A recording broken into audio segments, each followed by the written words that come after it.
Ne vous méprenez pas, nous ne sommes pas dans la chambre d'une petite fille, mais dans celle de Sarah, 20 ans, étudiante en première année de biologie et fan de la culture japonaise. J'adore écouter de la musique, etc. Il y a les mangas, donc là j'ai une énorme collection de mangas, j'en ai encore là-bas.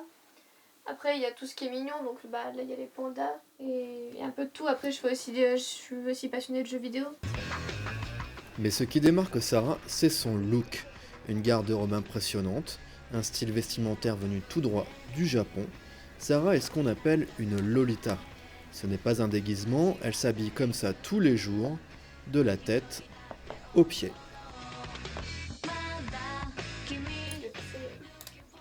Ma Baby Stars de Shine Bright. Une vraie robe de marque, même si achetée d'occasion parce que le prix des robes est assez cher. 300 € les robes à peu près. Et donc dans ce cas-là, c'est une deuxième main. Une mode qui coûte cher, mais Sarah se débrouille. Elle compte sur ses parents et sur son argent de poche. Elle fait des affaires sur internet et notamment sur les sites d'enchères. Je peux pas me permettre de m'acheter des robes à 300 €, ce qui explique que j'ai qu'une robe de marque et que... Puis parfois certaines robes de marque sont vachement chères et en fait on paye juste le prix de la marque. C'est le principe aussi des réplicas, c'est de pouvoir acheter des produits de marque entre guillemets. Une réplica, c'est lorsqu'on prend une robe de marque et qu'on essaie d'en faire une à un prix plus abordable entre guillemets. Donc c'est pas la robe de marque, mais c'est une copie de la robe de marque. Une autre façon de dire que c'est une contrefaçon, c'est ça? Oui, c'est une contrefaçon mais gentille. Enfin, c'est pas non plus fait pour que la marque coule entre guillemets. C'est pour qu'on puisse se le permettre en attendant d'acheter la vraie robe de marque. Le style gothique Lolita est apparu au Japon il y a une dizaine d'années. C'est un savant mélange de gothique sombre et de froufrou léger, censé rappeler l'époque rococo. Dans les rues de Tokyo, il n'est pas rare de croiser des jeunes filles habillées en poupées excentriques. Là-bas, c'est une forme de transgression sociale, un rejet des traditions. Il y a plusieurs formes de Lolita. Parmi elles, les gothiques, toujours en noir et blanc, et les sweet Lolita, qui s'habillent en rose comme des poupées de porcelaine. C'est dans le film Kamikaze Girl que Sarah a puisé une partie de son inspiration, entre autres.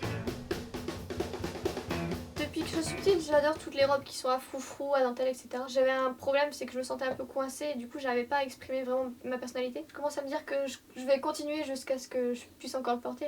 Parce que c'est vrai qu'à partir d'un certain âge, ça choque un peu. Je compte trouver un boulot qui puisse me faire gagner de l'argent, etc. Mais peut-être que si j'arrivais à avoir une belle somme, je pourrais peut-être m'ouvrir un truc en rapport avec ça justement. Mais je suis consciente que c'est pas quelque chose qui est facile à trouver et qui demande beaucoup de courage. Et donc pour l'instant je peux continuer dans ma filière, donc moi c'est la biologie, et voir ce que ça donne. Sarah habite toujours chez ses parents. Écoutons ce que sa mère pense de son look. J'ai accepté et je l'ai même invité en quelque sorte. Parce que moi, quand j'étais jeune, mes parents m'ont assez bridée. Je ne pouvais pas mettre ce que je voulais et ça m'a un petit peu vexée en quelque sorte. Et du coup, j'ai dit à mes enfants, je ne ferai pas ça. S'ils ont un choix de vestimentaire qui décident de le faire, eh ben, je les laisse. Et au contraire, je les invite à le faire pour s'individualiser un peu plus.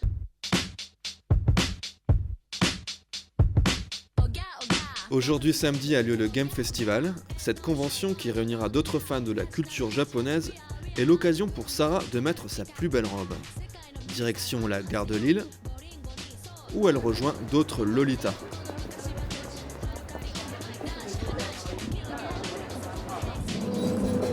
T'as du blush? Mais l'une d'entre elles, Mikado, a failli ne pas être au rendez-vous. Mes parents sont pas vraiment pour le style gothique Lolita en fait. Et ils aiment pas du tout, donc pour eux, je dois pas sortir de la maison comme ça, histoire qu'il n'y ait pas de préjugés par rapport aux voisins. On voit pas ça tous les jours quoi. Ils aiment pas la différence, tes parents ils sont très conservateurs. Voilà, mes parents n'aiment pas du tout la différence, donc ils n'acceptent pas du tout en fait que les autres me regardent comme ça, qu'ils voient que moi je suis différente des autres en fait.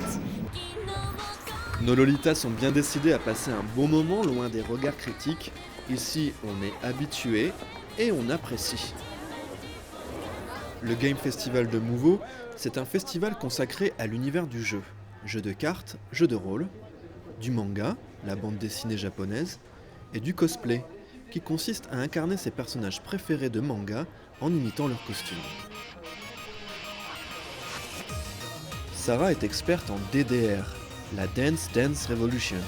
un jeu vidéo d'origine japonaise qui se joue avec les pieds. Après l'effort, une petite pause rafraîchissante avec une boisson, encore une fois, japonaise. Du bubble tea, c'est une sorte de thé avec des boules de de thé vert avec un petit parfum, un arôme 100% naturel. Et au fond, il y a des boules de tapioca au caramel.